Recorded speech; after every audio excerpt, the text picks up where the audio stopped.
Orang yang asik-asik aja. Diculik 4 dosa. Kemarin ada saya lihat ada sebuah sinetron yang sampai kena teguran sama KPI tentang bully.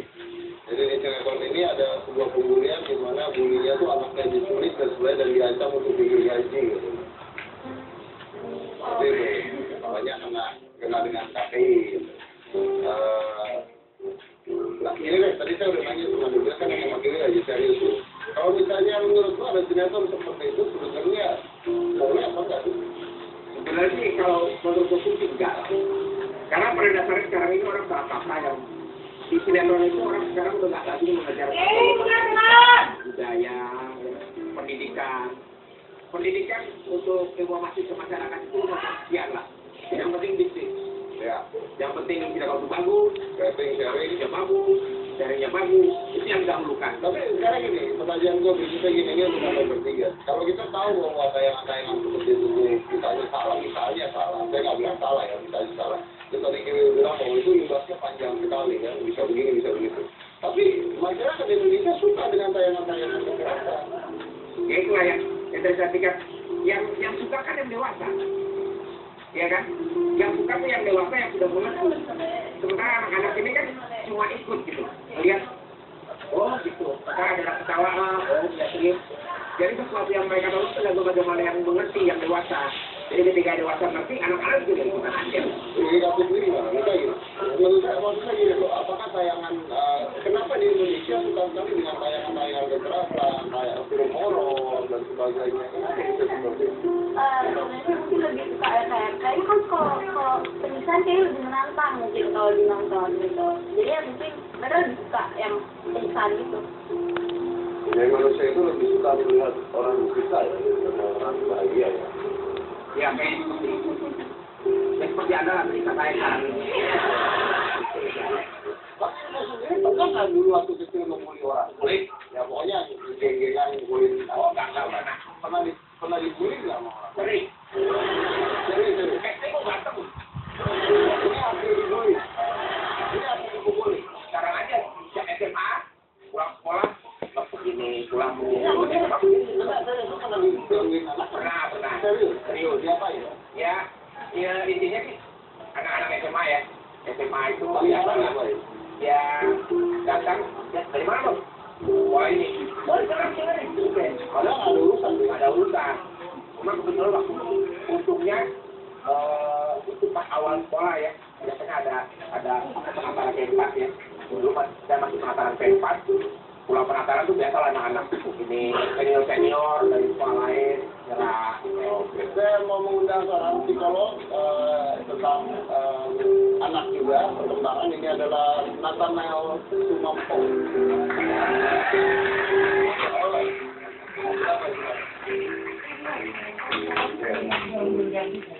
Nah ini bapak Anda psikolog bagian klinis Baru 2.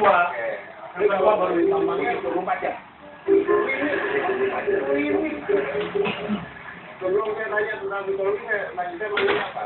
Mas Nail tadi. Mas Nail. Bung Nail. Bung Nail. Yang mana yang jelas? Pokoknya yang mana? Oke, sebelum Anda, saya mau tanya dulu. Anda pernah dibully tadi? Dulu saya. Kelihatannya ada. Hanya ingat saya sih ada ya. Ada. Pernah jadi dibully, pernah jadi pernah membuli juga? Oke. Oke, terus tadi kan ada kasus anak kecil itu sebuah tuntutan ya. Gimana menurut Anda secara psikologi? Jadi kalau kita membahas kekerasan pada anak, kita harus melihat sebagai mereka ini korban, tapi mereka juga pelaku. Terutama kalau kita bahas pada pelakunya ya. Mereka bisa mereka pelaku, anak yang nakal, anak yang sadis, anak yang jahat. Tapi kita jangan lupa bahwa mereka juga korban. Ya, korban dari yang pertama keluarga ya jadi banyak riset pada para pelaku kekerasan anak-anak atau korban dalam kekerasan itu menemukan bahwa mereka itu punya pengalaman sebagai korban. Jadi misalnya waktu dulu di-abuse oleh orang tua di keluarga atau kemudian di sekolahnya juga punya perasaan tertekan, kesal luar biasa mendalam gitu ya. pada suatu saat nanti dia ada kesempatan dan dia kemudian menjadi seorang pelaku, gitu yang pertama. Yang kedua juga seorang anak muda, seorang remaja jadi korban dari apa? Korban dari expose ya. Expose tentang bahwa kekerasan itu suatu hal yang biasa, suatu hal yang wajar, bahwa ini pilihan kita dalam hidup, ya, strategi kita untuk kita bertindak. Ya, itu dia, saya mau nanya dengan Anda gitu. Saya lihat bahwa tadi kan katanya Suryo adalah kalau anak dia untuk film yang film kartun dan sebagainya. Tapi saya mengalami saya melihat sebuah fenomena unik juga di sebuah film kartun ya. Kita lihat aja film Tom and Jerry. Saya ingat banget itu. Ya, film Tom and Jerry itu adalah bullying dan abuse. Ya kan, yang mengaji pukul pakai nama gitu kan, mukanya ngecak di sini gitu kan, jarinya dikemen gitu kan, dan sebagainya gitu kan. Nah itu gimana film-film seperti itu? Itu kan film anak-anak. Ada film anak-anak yang muatannya bukan muatan anak-anak, jadi muatannya kekerasan gitu ya. Jadi kemudian sehingga anak ini kan mereka merupakan kelompok manusia yang kemudian mudah meniru. Mereka melihat bahwa apa yang dilakukan oleh orang dewasa, apa yang dilakukan ada di TV, di media itu sesuatu yang benar.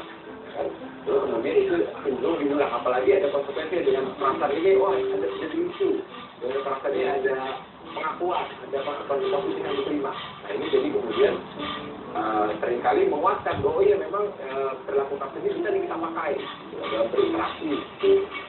Lalu seharusnya seperti apa tayangan anak yang benar? Harusnya tayangan anak yang benar adalah dia mengekspos bagaimana harusnya kita berperilaku kan, bagaimana kita menghargai yang lain gitu ya, bagaimana kemudian kita juga bisa respect kepada yang lain, sambil juga menekankan bahwa kita ini tiap kita itu berharga, tiap kita itu bermakna. Di manusia itu juga hal yang berbeda ya, apalagi itu juga dengan cerita-cerita apa namanya orang kalau misalnya gemuk itu pasti begini ya kan, itu banyak sekali ya dari kartun yang biasanya konyol, yang biasanya bodoh pasti gemuk contohnya itu yang lurus seperti apa ya kan, itu brainwash sebenarnya ke kita ya anak-anak. Makanya anak gua tuh mau 5 tahun ngajarin apa beneran Gue sebelum aja udah angkat.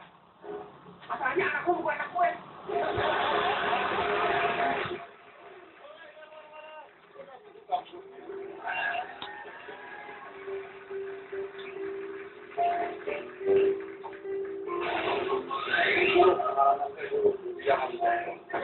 Jadi saya waktu SMA itu pernah dibully sama teman-teman